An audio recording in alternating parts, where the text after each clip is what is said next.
Virreinato. Cápsulas informativas.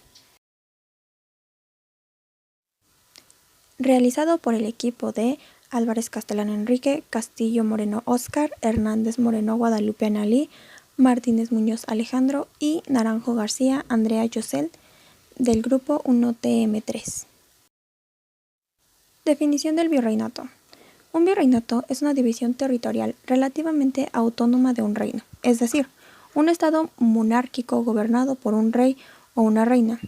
Estas entidades eran gobernadas por un virrey, a quien por nombramiento del rey se le asignó el deber administrar y gobernar a un país o provincia, que generalmente se ubicaba separado del territorio central del reino. Ahora bien, hablemos un poco del virreinato. La arquitectura del virreinato. La arquitectura colonial es un conjunto de manifestaciones arquitectónicas que surgieron en América Latina desde el descubrimiento del continente en 1592 hasta la independencia del mismo a principios del siglo XIX. Como se mencionó anteriormente, en México, la época colonial comprende desde el descubrimiento del continente americano en 1542, cuando España tenía el control absoluto de la República Mexicana, hasta la independencia de México a principios del siglo XIX.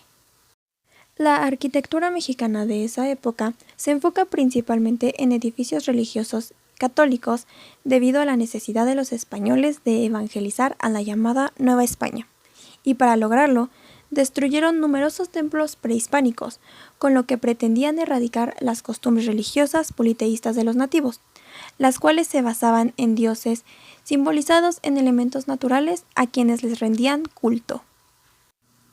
Es por eso que en varios sitios de arquitectura colonial encontraremos bajo los mismos ruinas de lugares de rito prehispánico. En general, las nuevas ciudades fundadas eran edificadas bajo el manto de los reyes españoles y con sus propios cánones, sin tomar mucho en cuenta ni respetar las características del lugar. El trazo de las ciudades era reticular, con numerosas plazas y monumentos, y al ser la iglesia representante absoluta de la religión católica, el edificio más importante se colocaba al centro de la ciudad, dándole jerarquía con respecto a las demás edificaciones. Como siguiente hablaremos de la literatura del virreinato. En la literatura virreinal de México podemos distinguir varios periodos.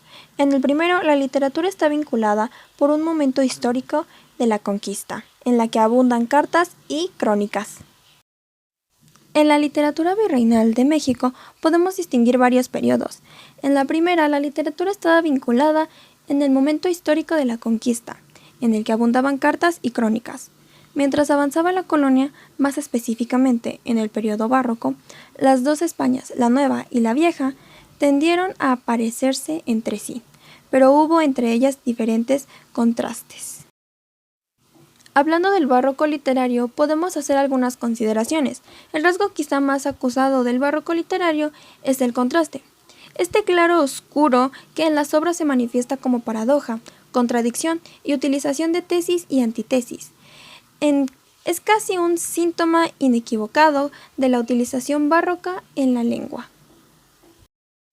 Por otra parte, la lírica era el género más popular de la época, y entre ella el soneto tiene un lugar especial. También se cultivaron otros géneros, por supuesto, la crónica, el teatro, la disertación, las letras sagradas y otras obras de arte menor. Los poetas barrocos utilizaban lo paradójico, lo antitético, lo contradictorio, lo exagerado, lo mitológico, el impacto literario, los efectos tremendistas, las descripciones sorpresivas y la exageración. Cambiando de tema, la música del virreinato. La música virreinal se escuchaba durante el siglo XVI.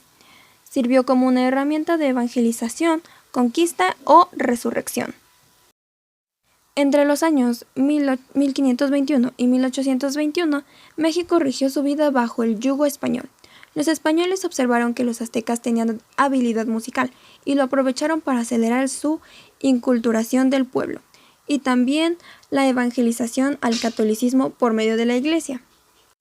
El fraile Pedro de Gante fue quien estableció la primera escuela de música en 1521 1524 en Texcoco, la misma que en 1527 fue trasladada a la Ciudad de México.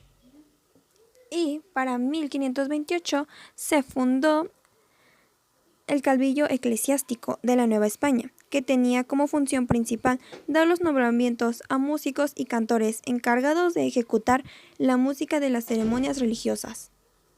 Las composiciones musicales fueron dedicadas al culto religioso de la época, así como para en algunos casos representar los sentimientos humanos más profanos y profundos. Los compositores más destacados de esta época fueron Manuel de Somaya, José Manuel Aldama, Hernando Franco, Antonio de Salazar, José Gutiérrez de Padilla y Juan Antonio Vargas y Guzmán. Y como mencioné, Hernando Franco, que vivió de 1832 a 1885, fue el primer gran compositor renacentista y barroco conocido en toda la historia de la música mexicana de origen español. Por último, veremos el tema de la pintura en el virreinato. Se le llama o llamaba pintura novohispana al periodo entre la conquista española sobre el pueblo mexica en 1518 hasta la independencia en México de 1810. La dominación española en México fue totalmente diferente a la del resto de América. Es por ello que debe estudiarse de forma muy particular. México era la sede del poder español del nuevo continente, y España, en ese entonces, era a su vez el imperio más poderoso de Europa. México fue un virreinato, por lo tanto, el lugar más importante de América de ese entonces. Fungió como la referencia de lo que era el continente americano para Europa. El arte no fue la excepción. Llegaron de Europa grandes artistas que les enseñaron las técnicas y los cánones a nuevos artistas autóctonas, siendo Baltasar de Echave Orio el primer ser considerado como un artista mexicano. Espero que les haya gustado este tema del virreinato, que hayan podido aprender un poco más sobre cómo era esta época. Y pues nada, esto es todo de nuestra parte. Agradecemos su tiempo y espero sea de su agrado.